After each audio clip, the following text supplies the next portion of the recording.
Una pregunta para ampliar la mirada. Diálogos entre disciplinas para descubrir el mundo. Con vos que estás ahí. En tu casa. En las aulas. Con los y las docentes. Nuevas formas de conocer. Otros modos de aprender. Seguimos educando.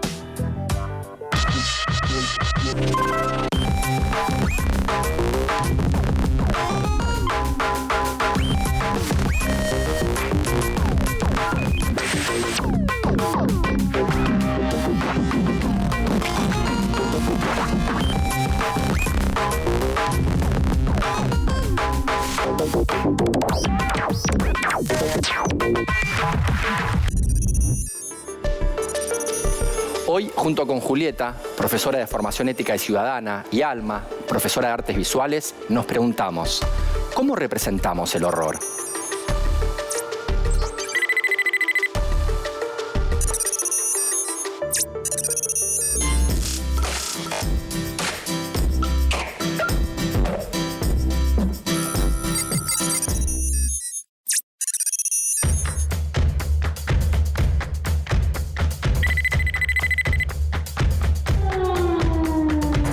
No he visto películas enteras porque soy medio impresionable, pero sí he visto varias escenas de La Noche de los Lápices y de La Historia Oficial. Vi varias, creo que vi las clásicas que hemos visto todos en algún momento. La Historia Oficial, Infancia Clandestina, bueno, La Noche de los Lápices, el documental de La Noche de los Lápices. Por supuesto vi La Historia Oficial y Sur de Pino Solanas, que es fantástica. También un documental muy cercano que retrata el secuestro de profesores en Jacinto Arauz, que es bahiense y se llama Fuerzas Vivas. Varias, creo que son películas en general bastante fuertes también porque tienen que ver incluso con la propia historia del país, ¿no? Que a uno le interpela. Puntualmente me acuerdo de en La Historia Oficial cuando se trataba de una pareja que se iba enterando de a poco la historia de su hija, que era una niña apropiada. Cuando la madre se lo empieza a contar y a plantear al padre, digamos, a su pareja, hay una escena ahí muy violenta que me acuerdo que en su momento me generó mucho impacto. Recuerdo una de La Noche de los Lápices en la que están todos en el centro clandestino y uno de los estudiantes se va. Fue bastante choqueante porque, pensar que esos chicos tenían mi edad y que estaban en esa situación de tanta incertidumbre y tanto dolor. Bueno, la introducción de Sur es muy linda, que retrata como el hombre deambula, preso político, y retrata toda una Buenos Aires devastada por la dictadura. Después otras, por ejemplo, en el documental de La Noche de los Lápices, cuando Milce Moller cuenta como el tema de cuando le dijo a su padre que no podía dejar a sus compañeros, varias así relacionadas a esta cuestión.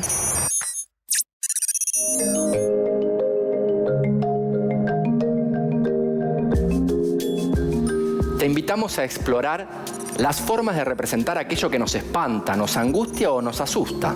En épocas oscuras de la historia, de guerras, de hambre y de enfermedades, de migraciones forzadas, de opresión y de violencias, ¿de qué maneras nos ayuda el arte a lidiar, a entender, modificar y hacer memoria cuando estamos atravesados por estas circunstancias? ¿Se puede hacer poesía? ¿Se puede pintar, hacer arte allí donde más nos duele, donde más nos angustia, donde la garganta se nos anuda y no nos permite hablar, donde los ojos se nos llenan de lágrimas y nublan nuestra visión, donde las manos nos tiemblan? ¿Todo puede ser representado a través del arte? ¿Cuáles son los límites, las formas y posibilidades de las representaciones artísticas? Estas inquietudes nos llevan a pensar distintos modos de narrar lo que nos duele y nos angustia como sociedad. Lo testimonial y lo poético se entreveran, se mezclan de diferentes formas. Y de allí emerge una voz a la que no le importa que le digan de eso no se habla. Ya no es cierto que la historia la cuentan los que ganan.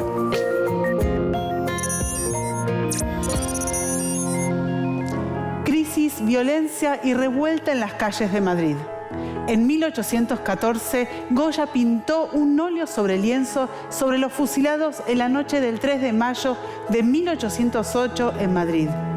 Los franceses fusilaron a los detenidos tras un alzamiento contra las tropas francesas al inicio de la Guerra de la Independencia Española. Goya, al retratar estos hechos, eligió pintar una escena específica, uno de los sitios concretos en los que se realizaron los fusilamientos. En la imagen, el horror se traduce en tensión. El valor, el miedo, la resignación o la desesperación de los que aún están vivos se une a la inmovilidad de los que ya están muertos. El grupo de los soldados que no tiene rostro se ve disciplinado frente al desorden de las víctimas. El héroe, vestido de blanco por Goya, se enfrenta a su muerte arrodillado y con los brazos en cruz, expresando terror y asombro por la injusticia. Hay algo de esta escena que retrató Goya que podría tener un carácter universal, posible de relacionar con otras escenas similares a lo largo de la historia, retratadas y documentadas en pinturas o fotografías.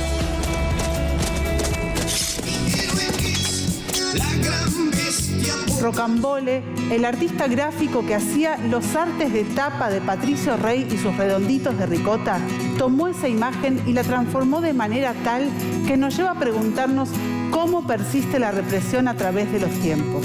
Esta otra obra, realizada por Pablo Picasso en 1937, también trasciende a su época.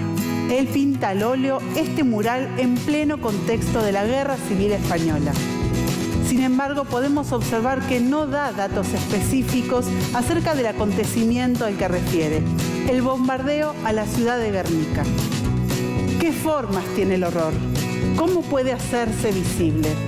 Picasso lo plasma de esta manera.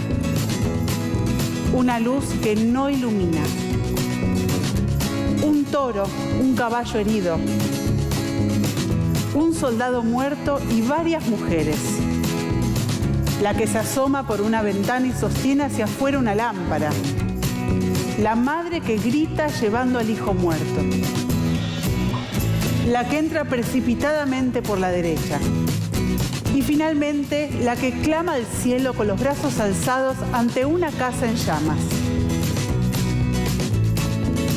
En el cuadro no hay aviones alemanes arrojando bombas desde el cielo, ni sangre derramada, ni nada que recuerde al paisaje de esa ciudad en la que, por otra parte, Picasso no había estado nunca. Picasso no reproduce una escena de horror, sino que la produce, la expresa mediante la ausencia de colores, las formas dibujadas con intensidad en todos y cada uno de los detalles. Vean esas manos, las piernas, los gestos, todo es tensión. Cuerpos y objetos que determinan no una particular escena trágica, sino la escena trágica, que se va a convertir en el emblema de los desgarradores conflictos de la sociedad en los tiempos que le suceden. Su estilo es una mezcla de elementos cubistas y expresionistas que lo tornan único. Los cuerpos y objetos se muestran desde distintos puntos de vista a la vez. Vean el toro de perfil con ambos ojos de frente, dando prioridad a mostrarlos y describirlos de la manera más clara y concreta posible.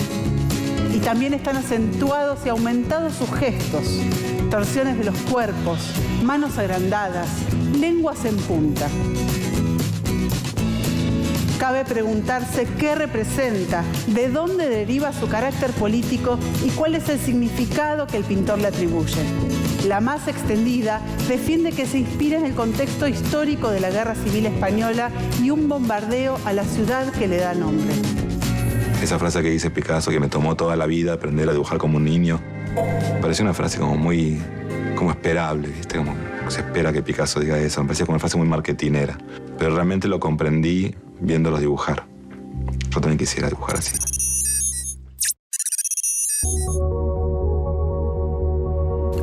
Tanto la obra que vimos de Goya como el Guernica de Picasso sirven para mostrarnos dos maneras de representar a través del arte un momento trágico, horrendo, angustiante.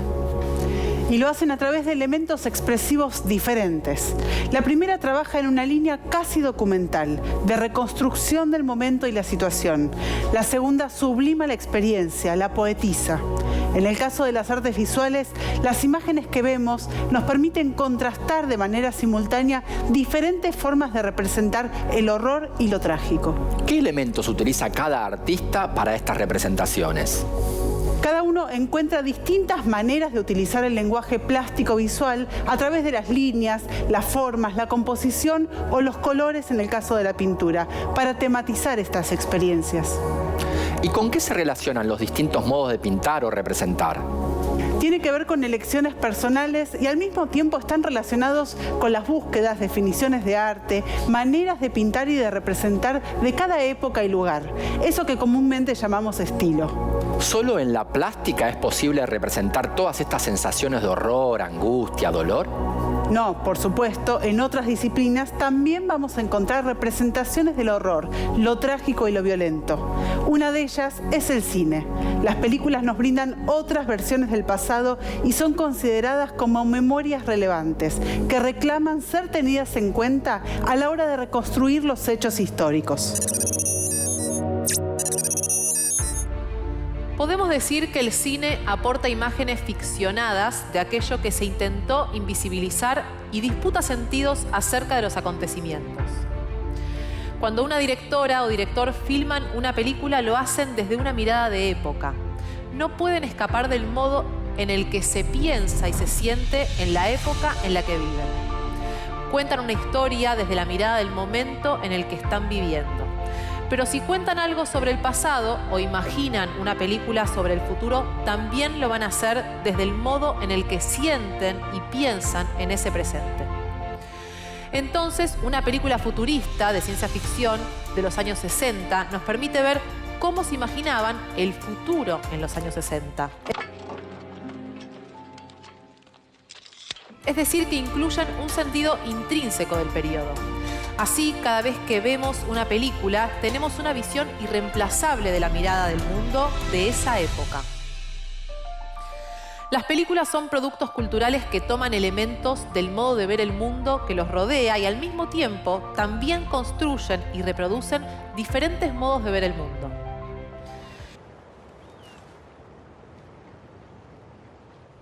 El filósofo y crítico cultural alemán Siegfried Kracauer planteó la posibilidad de conocer aspectos de una sociedad a través de las imágenes fílmicas. Para Kracauer, las películas de una nación reflejan su mentalidad de forma más directa que otros medios artísticos.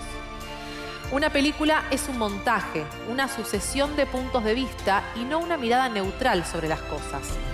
Además de producir sentido, constituye un producto cultural, obra de un equipo que comparte el lenguaje y las orientaciones del medio en el que está. El cine puede ser una vía legítima de hacer historia, de representar, interpretar, pensar y dar significado desde las huellas del pasado. A partir de 1976, con los militares en el poder, la censura, la represión, el exilio y la desaparición de cineastas despejaron el camino para que un cine cómplice de los fines e intereses del gobierno militar dominara la cartelera de estrenos nacionales. Muchos cineastas fueron prohibidos o censurados. Algunos tuvieron que exiliarse en el exterior del país y otros continúan desaparecidos, víctimas del terrorismo de Estado. Las Fuerzas Armadas se interesaron en fomentar una producción de películas que mejorara su imagen ante la sociedad y contrarrestara el primer impacto que las informaciones filtradas en medios del exterior pudieran causar. Apenas a un mes de asumida la intervención del Instituto Nacional del Cine por el capitán de fragata Jorge Wittelston, declaraba que se proponía apoyar a todas las películas nacionales que exalten los valores espirituales, morales, cristianos e históricos o actuales de la nacionalidad, o que afirmen los conceptos de familia, de orden, de respeto, de trabajo, de esfuerzo fecundo, de responsabilidad social, buscando crear una actitud popular optimista. Pero también existió, por parte de algunos cineastas, el intento de denunciar la situación que se vivía en la Argentina mediante un estilo metafórico. El encierro, las desapariciones y el miedo lograron una representación en clave. Por su parte, Adolfo Aristarain dirigió una película emblemática como Tiempo de revancha, de 1981. Una historia de suspenso que narra un país corrompido en todos sus niveles sociales. Con la llegada de la democracia, el cine volvió a respirar aires de libertad de expresión, destape sexual y rebeldía contenida. Con seriedad y apelo a la memoria, se propuso más de una vez, y con mejor o peor suerte, denunciar el periodo de dictadura por medio de películas que retrataban aquellos años oscuros. Dijimos que nunca íbamos a hablar de eso. En 1985, dirigida por Luis Puenzo, La historia oficial, ganadora de un Oscar, cuenta la historia de una profesora que comienza a tomar conciencia de lo ocurrido en ese periodo. Sus sospechas sobre los oscuros asuntos de su marido y una abuela de Plaza de Mayo que buscaba a su nieta la llevan a replantearse su realidad. En 1986 se estrena La noche de los lápices, dirigida por Héctor Olivera. Relata la desaparición de los estudiantes que reclamaban en La Plata por el boleto estudiantil desde la voz y presencia de su único sobreviviente. La película recrea hechos reales que se han convertido en el símbolo de la represión a los jóvenes: el secuestro, la tortura y desaparición.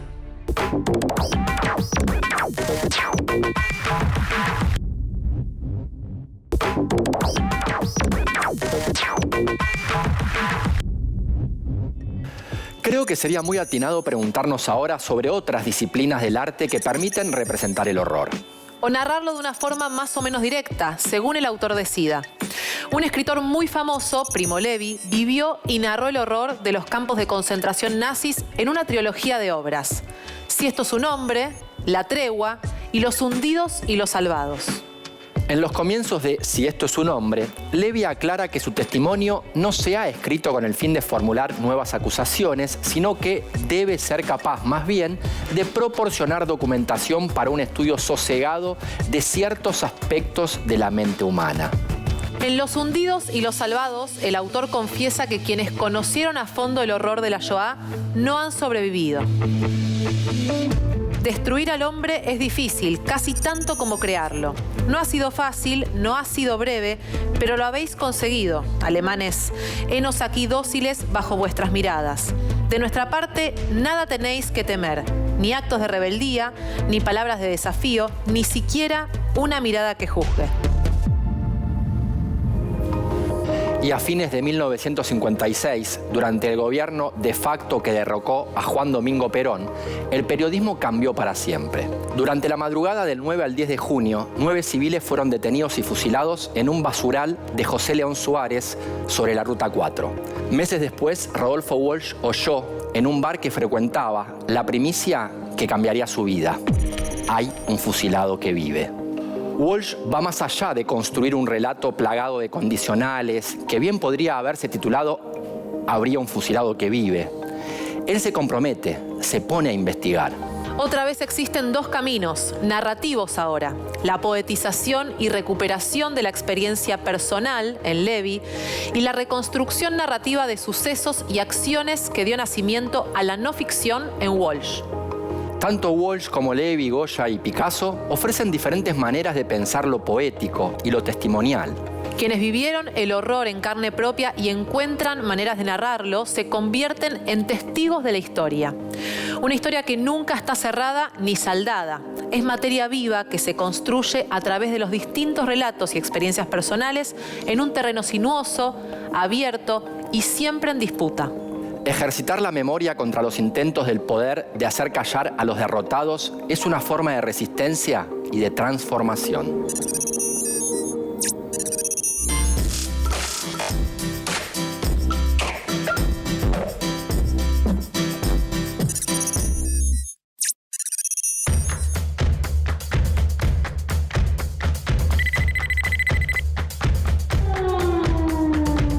Que justo en esta época que nos atraviesa tanto lo audiovisual en todas las generaciones, es muy importante el cine para contar nuestro pasado, o bueno, también nuestro presente. Y fundamental, porque el cine es lo que tenemos el recurso que tenemos ahora para entender el pasado y para entender el presente, y es lo más cercano que podemos concurrir. Siento que es una gran herramienta porque todos podemos acceder al cine, sea yendo al cine, sea descargando. Justo también ahora que tenemos internet es muy fácil acceder a todo ese tipo de contenidos. Mucha. Me parece que tiene que ver incluso con el tema de la cultura, de la construcción de una identidad como sociedad, de fomentar que uno puede justamente abordar distintas temáticas con distintas perspectivas y que hacen justamente a la construcción de esos discursos y esas identidades. Así que me parece fundamental. Y creo que me alienta mucho también al arte de Argentina, bueno, por lo menos el cine argentino, que hagamos producciones de esas cosas para después poder contar y que el mundo se interese.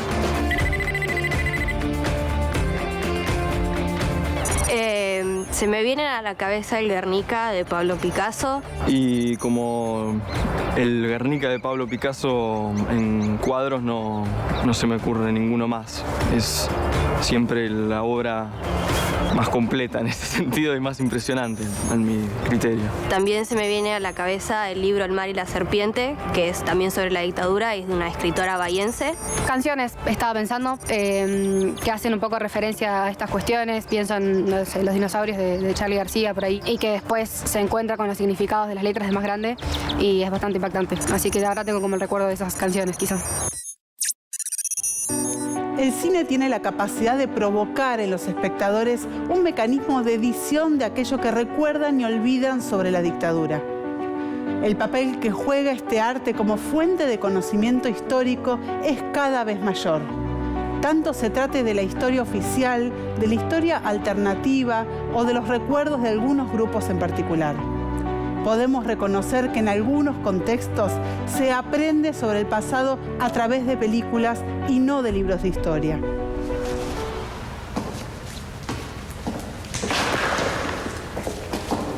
En 1999, Marco Bechis dirige Garage Olimpo. Además de su registro testimonial, se utilizan los recursos formales como planos, contracampos y montaje para promover la reflexión en quienes miran la película. Otro ejemplo es Los Rubios, de 2002, de Albertina Carri. Todo es un juego de cajas chinas y un ensayo sobre la memoria que integra encuadres dentro de encuadres, planos dentro de planos, personajes que se desdoblan, un giro sobre la temática de los desaparecidos y su herencia. Sabemos que la memoria es una relación presente-pasado que está en permanente reconstrucción a nivel individual y social, y que las memorias de una sociedad se negocian y se definen en un contexto de debate constante. No es posible recordarlo todo. Por eso, el mecanismo por el cual se construye la memoria selecciona qué olvidar y qué recordar. Las películas también editan el pasado. Destacan ciertos aspectos y otros son minimizados o directamente ignorados. Así es como se constituyen relatos diferentes y hasta contradictorios sobre un mismo hecho. Y en ese devenir de la memoria tiene tanta importancia lo que decimos como aquello que callamos.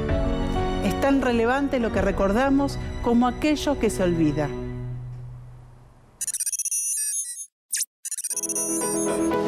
El cine argentino ha reconstruido y transmitido las memorias de la dictadura y podemos afirmar que las películas de ficción lograron ubicar en la esfera pública varias temáticas sobre los años del terror.